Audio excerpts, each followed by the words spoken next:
원가관리사 2급 5강 지금부터 시작하겠습니다.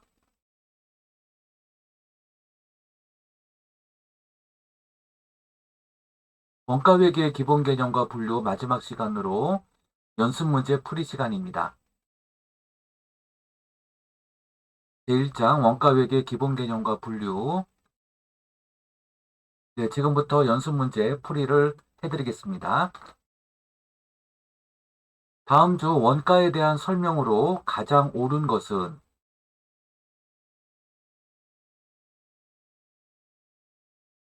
4번입니다.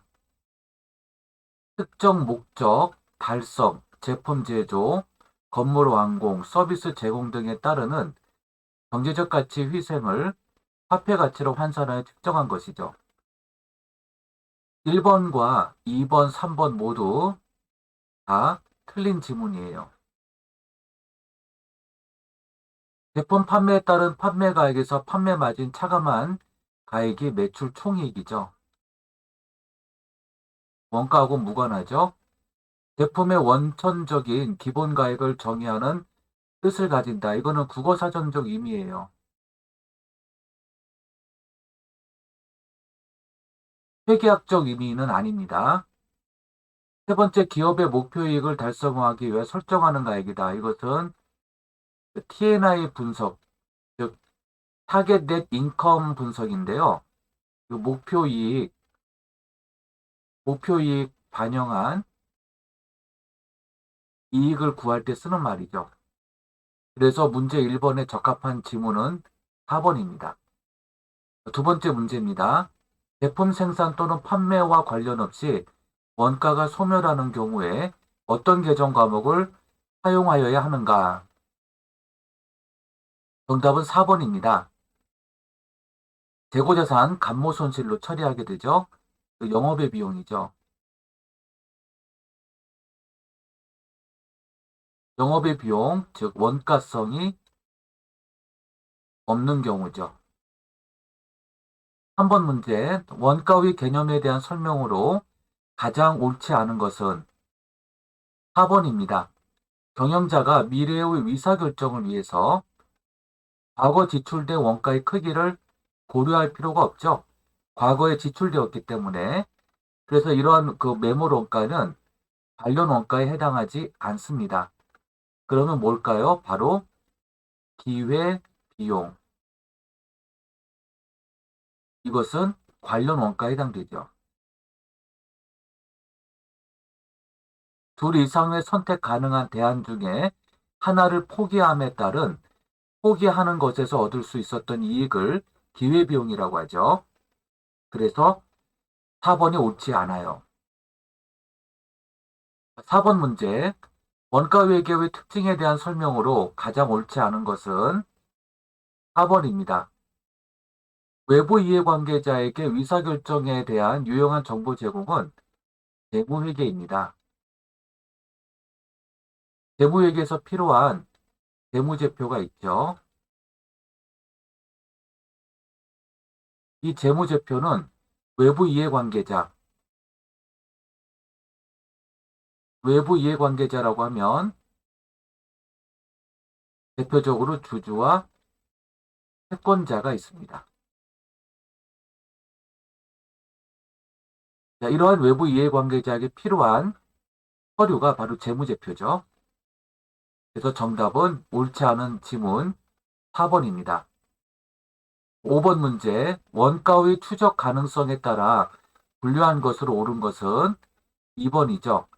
직접비와 간접비입니다. 변동비와 고정비는 원가 행태에 따른 분류죠. 6번 문제. 원가는 경영자의 의사결정 목적에 따라 여러 가지로 분류할 수 있습니다. 다음 원가 분류에 대한 설명으로 옳지 않은 것은 4번입니다. 제조 원가는 기본 원가와 가공 원가의 합이다. 이렇게 되면은요, 직접 노무비가 중복돼요. 직접 노무비가 중복되는 문제가 있죠. 그래서 기본 원가와 가공 원가의 합으로 구성할 수가 없어요. 그러면 직접 재료비, 직접 노무비, 제조 간접비 합으로 구성된다고 해야 맞게 되죠. 직접 재료비와 직접 노무비 합을 기본 원가라고 하고요. 직접 노무비와 제조 간접비의 합을 가공 원가라고 합니다. 그렇게 되다 보니까 직접 노무비가 중복돼 버려요. 기본 원가와 가공 원가를 더해버리면 그러므로 제조 원가는 직접 재료비 더하기 직접 노무비 더하기 제조 간접비 더하기 이렇게 해야 맞습니다. 1번 제조 원가에 포함되지 않는 계정 과목은 재료비, 노무비, 경비가 원가의 3요소입니다. 그래서 관리비가 되겠죠. 그래서 정답은 3번이 되겠습니다.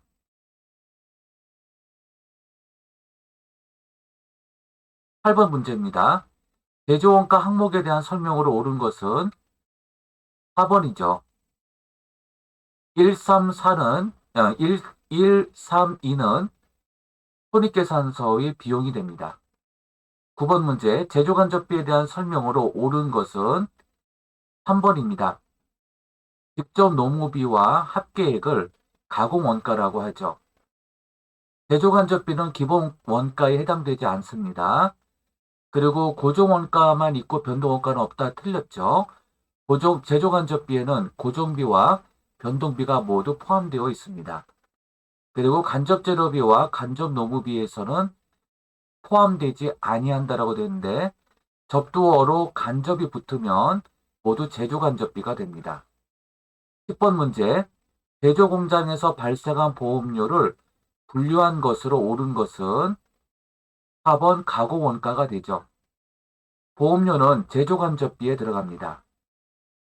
11번 통제 가능 원가에 해당하는 계정 과목으로 옳은 것은 1번 직접 재료비입니다.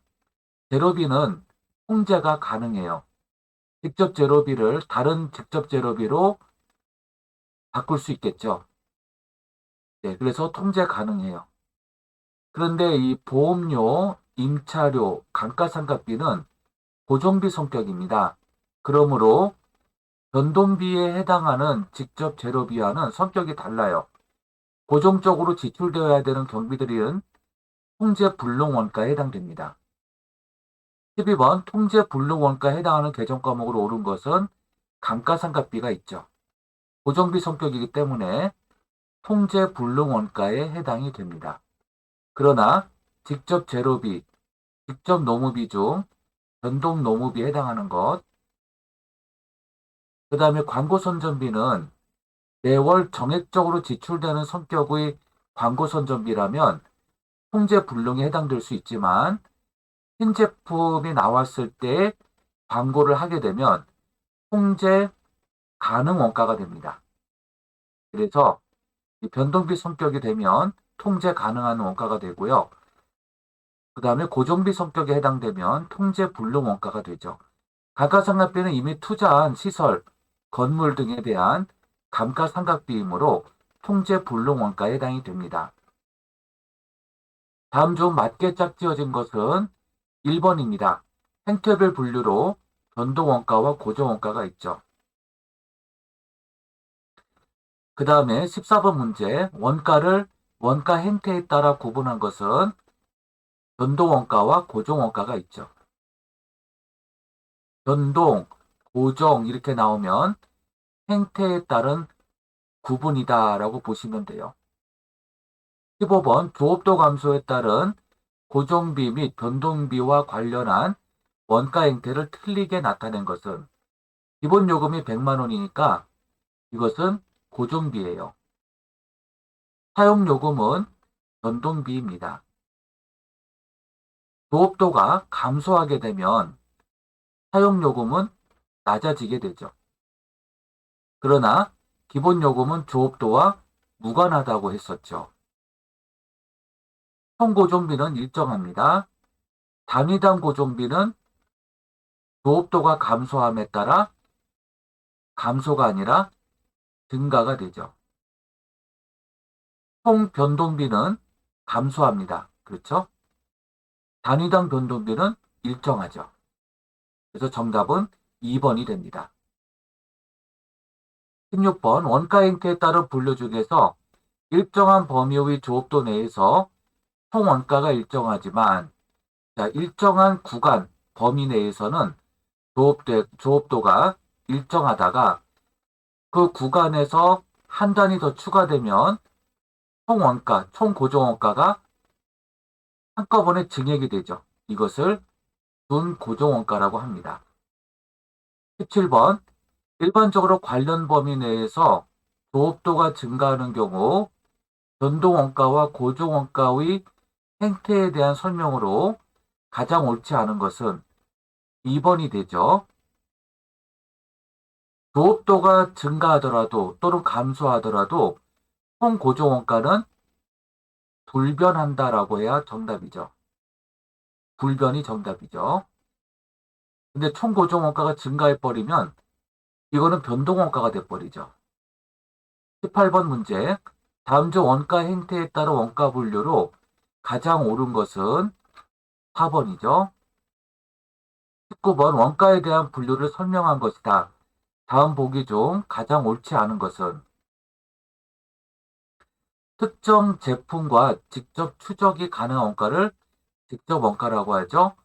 조업도가 증가할 때마다 원가 총액에 비례하여 증가하는 원가를 변동 원가라 하고요. 현재의 의사결정에 고려하는 원가로서 매몰 원가가 아니라 기회 원가를 들 수가 있죠. 그래서 3번이 옳지 않습니다. 일정한 관련 범위 내에서 조업도와 관계없이 총 원가가 일정한 것을 고정원가라고 하죠. 20번 문제. 공장에 설치하여 사용하던 기계가 고장이 나서 처분하려고 합니다.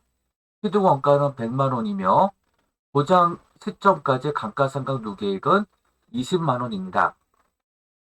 이 기계를 바로 처분할 때 50만 원을 받을 수 있고요. 10만 원의 수리비를 들여 수리하는 경우 70만 원을 받을 수 있습니다. 이때 매몰 원가는 과거에 취득한 원가니까 100만 원이 되지만 감가상각 누계액이 이미 계산되어 있을 때에는 취득 원가에서 감가상각 누계액을 뺀 단존가액으로 합니다. 그러면 답은 2번이 되죠. 21번 원가는 태풍으로 인한 수해로 보관 중이던 제품 1,500만 원이 파손됩니다. 폐기 처분해야 될 상황이 되었죠. 이 제품을 파손된 상태에서 그대로 매각하면 50만 원을 받을 수 있고요. 회사는 30만 원의 수리비를 들여서 수선을 하게 되면 100만 원에 받을 수 있어요. 이처럼 수선 후 처분할 경우 기회비용은 얼마가 되느냐라는 것이죠. 100만 원에 처분하기로 결정을 합니다. 그러면 그대로 팔았을 때 받을 수 있었던 돈이 50만 원이죠. 50만 원이 기회비용이 되는 것이죠. 22번 위사결정과 관련된 설명입니다. 틀린 것은 4번입니다. 기회비용은 여러 대안 중 특정 대안을 채택한 후 포기해야 하는 대안은 채택안, 선택안보다 효익이 작아야 되겠죠. 23번 그래프를 보고 괄호 안에 맞는 이름을 쓰겠습니다. 0에서부터 출발을 해요. 그리고 직선으로 우상향하죠. 그것을 순수 변동 원가라고 합니다. 그 다음에 이 원가 곡선이 일정한 높이에서 출발을 해요. 그 이유는 고정 원가가 있기 때문이죠. 이처럼 고정 원가와 순수 변동 원가가 함께 있는 경우,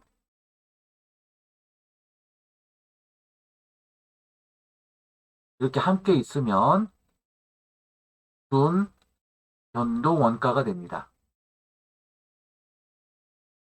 일정한 높이에서 수평선을 보여주고 있죠. 이것을 순수 고정 원가라고 합니다. 조업도 구간별로는 일정하지만 조업도 구간을 넘어서는 경우 이렇게 단계별로 점프하듯이 원가가, 즉 총 원가가 뛰어오르는 것, 이것을 둔 고정 원가라고 부릅니다.